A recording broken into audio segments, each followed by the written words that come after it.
respected members of the Rotary Club. Today is one of the most embarrassing days for me, the way I have sort of forced people to come early. I had a choice.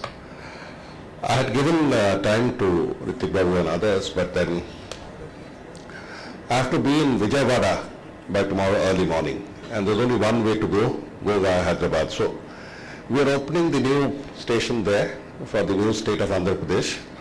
It's a compulsion, the Chief Minister and all that will be there. I beg your pardon and take your apologies for the embarrassment and for the upsetting that I've caused to all of you. You know, a few days ago, I have not prepared anything by way of a speech. A few days ago, I wrote a little piece in Ananda Bazar. This was about my school teacher, Father Gilson. Some of you may have read it, but people have been sending me SMSs and others since then. It's almost non-stop. I think it was the 5th of September and now we've crossed another 20 days, wanting to know more. More because, not because it was written in any great style. I can't write for nuts. It was something of a lesson from life. Today I decided that I'll take this opportunity to say a few more words on what I call 12 lessons I have learned from small incidents. We have this apocryphal story about Gautam Buddha becoming the Buddha after seeing 4 incidents, 4 happenings in his life. It is apocryphal because nobody can prove it. Allegorical, we don't know. But we know incidents keep changing a man's life if you are receptive to the incident. I'll start by just a dozen examples, and I hope you will. This is the time when civil servants come out and write all that they know in books that sell like hotcakes. Sanjay Baru has done it, many others have done it. Natwar Singh has done it, so everybody's done it. I have no such intention. I am loyal to my bosses and I keep fighting with them very loyally. Keep fighting with it. It's within this thing. I don't need to bring out dirty linen in public. Okay, the incidents that I mention are very commonplace, but they leave an impact. You see, I come from a very middle class home on Lake Road, very, very middle class. And middle class means you have one end on that class and one end in the other class, and you are caught somewhere in between. That's it. So I would start with the first impression made upon me by my father, whose life was one of full sacrifice. He happened to come to, he was in India by 1942 from Bangladesh, and his father died early. So immediately after that, all we saw when we were young is any number of brothers and sisters. They had a lot in those days. You know, in those days the brothers and sisters were considerable in number in every family. Coming over, relations coming over, marriages taking place, he did everything. My younger brother Subhash is here, so half the time we slept on the floor because people had occupied our beds. And the first question they asked us is, which class are you studying in? And the first question we asked them is, when are you going back? So that sort of thing. And I got up in a very struggling family, and I had asked my father, and he was not a great philosopher. He said that if the sum and substance of what he told me was engraved in my mind. If God has thrust responsibilities, greater responsibilities on you, it means he trusts you more than others. So whenever you have an impossible amount of responsibility on your head, remember, God has given you those responsibilities because he trusts you to do a better job than others. Those whom God doesn't fully trust, he lets them off lightly. Then is another small incident of punishment and how to sing. So being a little bit of a naughty boy, I got detained in class at times, and this detention had a very interesting impact.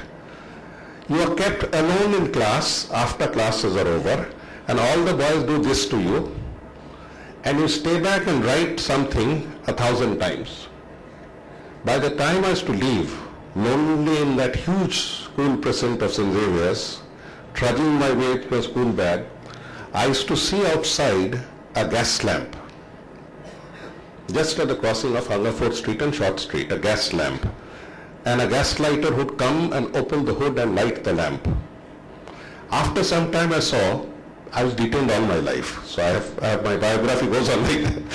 So after some time I saw that the gas lamp was removed and there was a little arm going up with two bulbs. After some time I saw that the gas lamp was actually cast iron with a cross at the head. People who had seen it, I don't know what that cross meant. It was almost like a cross. So the gas lamp was removed, now we had two bulbs. After some time we found that the bulbs became little higher like a question mark. And the same pole I saw it becoming a tube light. Actually double tubes. And then the story goes on, halogen and all that. But that is not what I have come to tell you. What I'll tell you is, one of those days, I remember in class 6 or something, I had missed a birthday party. So at the detention, I was sobbing. Up to a particular age, men are allowed to sob. Given a time, given social liberties, men would cry all their lives like the other gender. I don't know what prevents them. So I was crying, and the school teacher came up to me and said, he was Mr. Viana, who taught my son also. He said, it's not the end of the world today, just because you missed a birthday party. Learn to live with life. Nothing great, a very small commonplace incident, that it is not the end of the world. Whenever you come across a situation when you feel it's the end of the world, everything is finished, my business is finished, the world is not ending today, there will be a world tomorrow. Relax, just relax, take it easy. The third incident is when I went up to class 7, 8 and 9, many persons in Calcutta have challenged me to show me my results because they just don't believe I failed. My brother was too young, so he will not know. He's seen me only in the successful stage. So 8, I don't know how I managed to fail. There was something called compartmental, supplementary, managed to pass with 1 exams. 9, I managed to fail. And I did a hat trick, because when they kept me back again, so I didn't know what to do. That story is a story of Father Gilson. He came for 3 months in my life. And I would present all Rotarians with the story because it came out in Bengali, but the English version I have sent it to Amita Datta. If you want, you can pick it up. It's a very small 2-page piece. How changes can happen to even the naughtiest and the most difficult of cases. God sends you a man, a woman, someone in your life at some point when the whole world takes it to be very hopeless. And his role was only to come and teach me for 3 months of my life. It completely changed, went back. I end that little story by saying that after that I never did badly. In fact, I did embarrassingly well. And as I got up, so when I got into the IAS in one shot, I don't know whether I did the right thing. And when I heard that Father Gilson was there in my district, I went to meet him. And I had gone in with all red lights and the usual things that come up, today also I had to keep one because I don't know what the traffic is going to be. I had gone to meet him and my heart was bursting when I met him, when I was about to wait for him. He came up, he saw me, there was nonchalance on his face. He didn't acknowledge that he had changed my life. I also stuttered for words. A big magistrate was stuttering for words. Before I could say, he said, I must go. The class bell is ringing. There are other naughty boys to look at. That's it. That was the last time I saw him, after which he died. So there is that everything can become interesting if you know what angle to look from. These horrible subjects became interesting only when I saw the right angle. This is the third one. The fourth one I'll talk about is about presidency, college when I went. This was 69 to 722, the worst period of Naxalite movement. 67 it happened. By 69 the Cultural Revolution had taken over in China. 68 Daniel Cohn-Bendit and 500,000 students toppled the Gaul. The world was up in revolt. You could not stay unmoved. So I got into it. And then I soon got disenchanted. I have left behind another story, this one, also with Amita. Try to give it to the members if they're interested. I've called it Life was Solitary, Poor, Nasty, Brutish and Short. I saw my best friends, some of them, I would not exaggerate to say they were my best friends. I saw my good friends being shot dead by the police. I saw the bad side of what the Naxalites can be, the terrible side. And at the end of the day, the confrontation came when they had completely taken over the college, and this is the little story I've given. Last night also it was discussed. Last night also my friends discussed when I met them. How on earth did you do it? I said, okay. There were 300, 400, 200, 300 of them, it's a huge lot with hockey sticks and all that. And 4 boys were on the hit list. I'll mention the 4 names as actually 4 boys were on the hit list. The other, 3 boys were on the hit list, and leading that gang, one of the chaps who was in the Naxalite gang is now today one of the foremost professors of rightist economics, Vivek Debroy. The right-wing economist, a very good friend of mine, but that time he had a hockey stick in his hand. Anyway, so, or whatever stick in his hand, and this was one more lesson. I have elaborated it, I left it behind. When really you look at danger and death, Ian Fleming has this beautiful series on James Bond, and then one of the books of James Bond series is You Live Only Twice. You live only twice. And it starts with this quip, you live only twice. Once when you are born, and the second time when you face death in the face. That's all. I don't know what that period is, a dark memory to me, but I managed to write a bit about it. So there was only one option, either run away or go straight to the mob and say, what will you do? I chose the foolish option of going straight in. They smashed me up completely. Went to the hospital and all that, but never mind. The short point is that day I learnt the virtue of courage. I would recommend to most of my people who try to find a tactful way out of this problem, to buy out a problem, the best thing is face it on the face. Nothing happens. How does it help? I'll give an example. Prasar Bharati, Akashvani, Doordarshan are supposed to be hotbeds of union activity, 60,000 employees, etc., etc. When we started the new channels, the workforce came and said, we want double the staff, etc., etc. As usual, you get it, I get it, everyone gets it. The lesson from presidency was, they were underworking. I was in Lucknow, just a repeat of this incident, so all of them were shouting Narewali. I came out and said, "Ha, bhai, kya chahiye? Kuch nahi dunga. I won't give you anything. And I'm getting the toilet. If I come out to see any one of you, I'll declare you surplus." That's all. Went to the toilet, came out, nobody was there. Point is, the best solution is not the tactful solution. The best solution can often be the tactless solution. What happens? So we'll see about it, upar wale.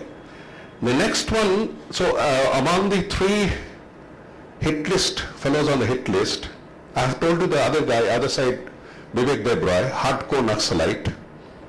I hope to give him this piece if there's a version.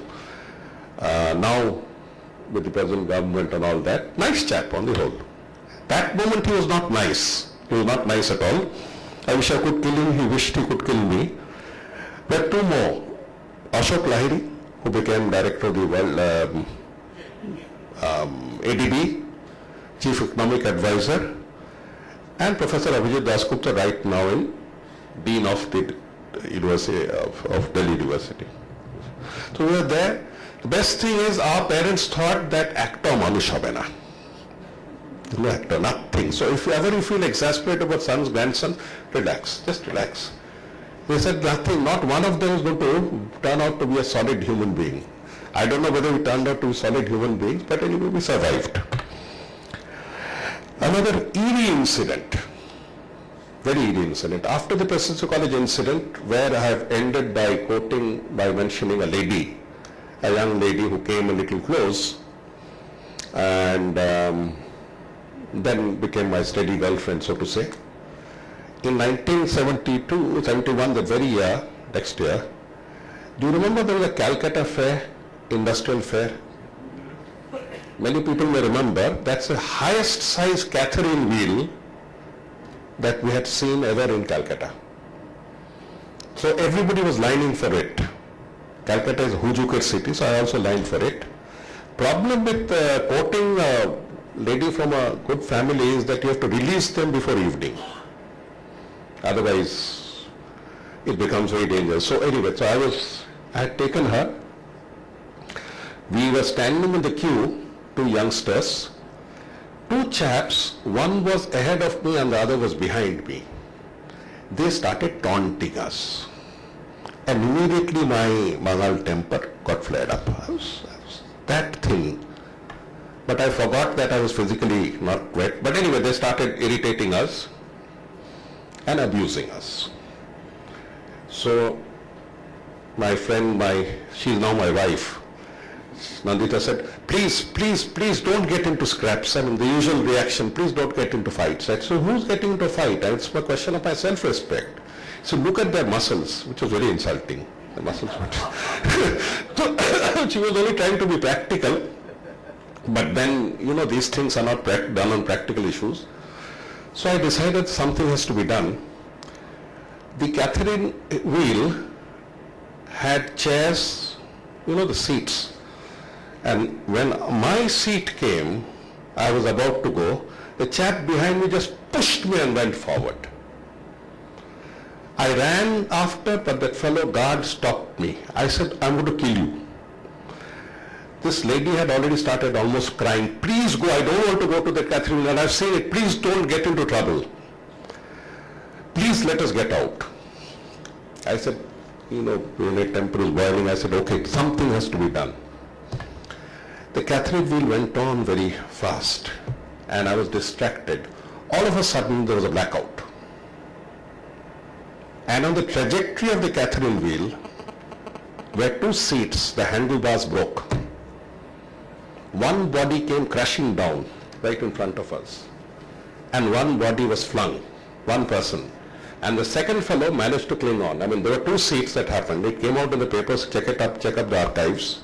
The chap who died in front of me was occupying my seat. He was occupying my seat. It's eerie. If you are fated to live, you will live. If it is not fated, you can't buy life. If it's fated. I mean, I became a great believer. After that and before that, incidents have happened, but this was the most shocking one that I've seen. Go on. After all this trouble, we had to run away from the Naxalites, my old ex-friends. I remember I was taken by a political party and went off to a town called Jiaganj. I don't know whether you've heard it. Jiaganj was in Murshidabad, and nobody would give us refuge. Youngsters, Calcutta 71, Mrinal Sen, nobody would give us refuge. So where did we stay? In the outhouse of Sripat Singh Dugar College, feeding off whatever the outhouse peon could give us. One great lesson, nobody ever looked at us. The man who saved our lives was actually, two of us were there. It wasn't so much of a life and death, it was a question of getting away from it all for some time. It was a peon of Sripat Singh Dugar College. I became the Education Secretary of Bengal. I used to go to Presidency College. The principal would stand with bouquets. I remember this college and this incident. Everything is forgotten. And every time I went off to the college, any college for an inspection, after you have seen the laboratories, I would say, take me to the outhouses of the peons. That is where the real life is. just a little bit of this thing that every human being counts in life. Don't turn away anyone. Then comes the question, I will actually fast forward a bit because time is running out. When I sat for the IAS exam, it was just crazy. Nobody sits at that age. You are supposed to be a little more circumspect. I sat, something happened, I got it. But when I was going for the exam, I knew there was no way on earth. My father just refused to talk to me. My teachers appeared in the same exam. They said, "Ki hocche ki eta? You still have chances. Why are you coming and spoiling your chances?" etc., etc. Anyway, whatever happened has happened. So I remember I was completely heartbroken. My knees were knocking the day before my exam. Normally, parents send cars to boys and girls nowadays to go to the exam. Nobody in my family even looked forward. I took a bus with 15% ticket, went there and gave my exam. Usual thing. It's very usual in my generation.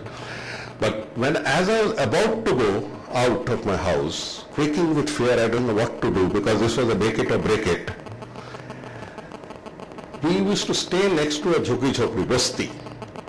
There was a basti lady who came out and just told me, "Tu jahan ja raha, jis kaam ke liye ja raha, theek hoga, fikr mat kar." She had no business to tell me. She had no business. We call her gotewali. So she had no business to. She used to supply ghotia, cow dung cakes, because we had ovens at those days, so mitti ovens. That blessing I consider to be one of the most important blessings in my life, because at that time there was nobody to look forward. Mussoorie, 1975, skinny Bengali seeing a horse. The horse was at least 3 times larger than me in everything. Horses are not what you see in films. Those are ponies. A horse is that high.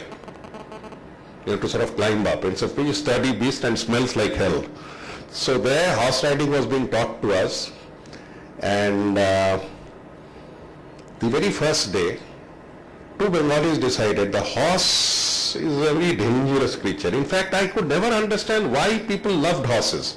Because when you're riding a horse, it's basically 2 spinal cords at right angles.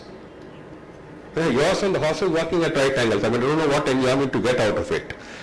They decided anyway, so we have to pass that exam or you don't get past the IAS. So very good.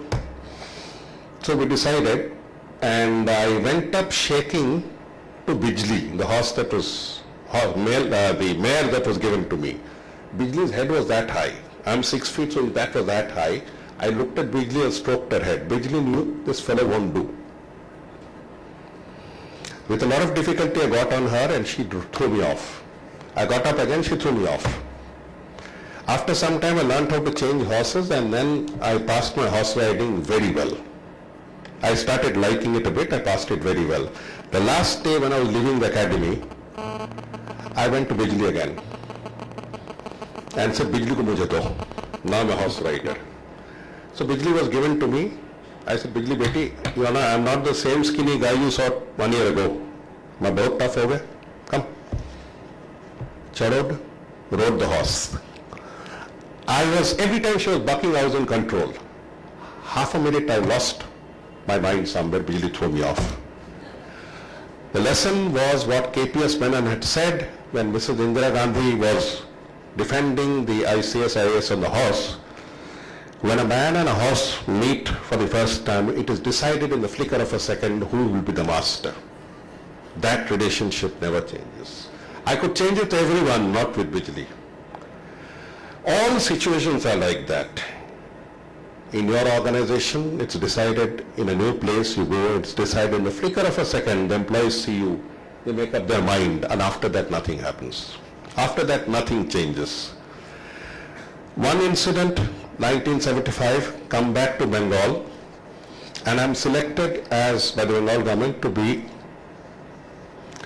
Chief Escort Officer to World Bank Chairman. The entire agricultural revolution in Bengal took place after that, when we got a lot of World Bank assistance.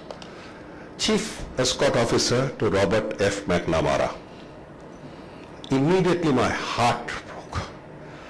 1967, Robert F. McNamara had come to Calcutta. And entire Calcutta went out on a blackout. senior people remember, McNamara go back, McNamara go hell. It's bad English, but that's what they say. So we have a college which was politically like a volcano next to my house called Charachandra. So we also joined in. We had a lot of this thing, but I had this animus against Vietnam and McNamara that was genetically drilled into me. And here I was as escort officer to Robert F. McNamara. I said, what have I done in life? So we went on. After a whole hectic day, the man must have been 66. I mean, it's more, at least 3 or 4 years more older than me. Thin, strapping, full of energy. In the evening, he called me and asked me for a drink. I said, sir, what would you like to have? I said, Coca-Cola, sir. You know, so well-ranked chairman and all that, all the chief secretaries in agriculture were fawning on him. He was there the whole day, and he said, when you were walking with me, there was a distance. He spoke in American. You were walking with me, there was a distance. Was it deference or something else? Such a shrewd fellow. I sat down, we had a drink, 2 drinks, 3 drinks, and he told me a lot about the Vietnam War. Lesson, never fix your mind with opinions about others. Keep it open, it helps. It helps. Same demon Robert McNamara who bombed this thing, next year I had to open fire and kill my first man. Life is like that. Then I have already encroached into the service life which I didn't want to. Next, one small incident and I'll close this. 1978, Mrs. Gandhi had been declared, she had lost the election in 77, she had been declared a proclaimed offender in Manipur. And she was passing through Calcutta airport. There were 2 great leaders at that time. One was Abu Barkat Ghari Khan Chaudhary and the other is a minister here now, very big minister. Okay, Shubhroto. So they were there and the 2 couldn't like each other, they didn't like each other at all. So they smashed up the airport hotel. It came out to be headlines. Mrs. Gandhi said, conspiracy against me. So my home secretary gave me a ticking off. And you are the magistrate, you're supposed to be there. I said, sir ki bolcho. When is she coming back? I said, find out. She'd come back because those days we didn't have flights. She had to come to Calcutta airport and this time I declared 144. Separated them, kept the force and all that. There's a long story to it, how Mrs. Gandhi got out and all that, but that will take a long time. I'll come to the short part of the story which is more relevant. I was very careful that she was very meticulous. I knew it.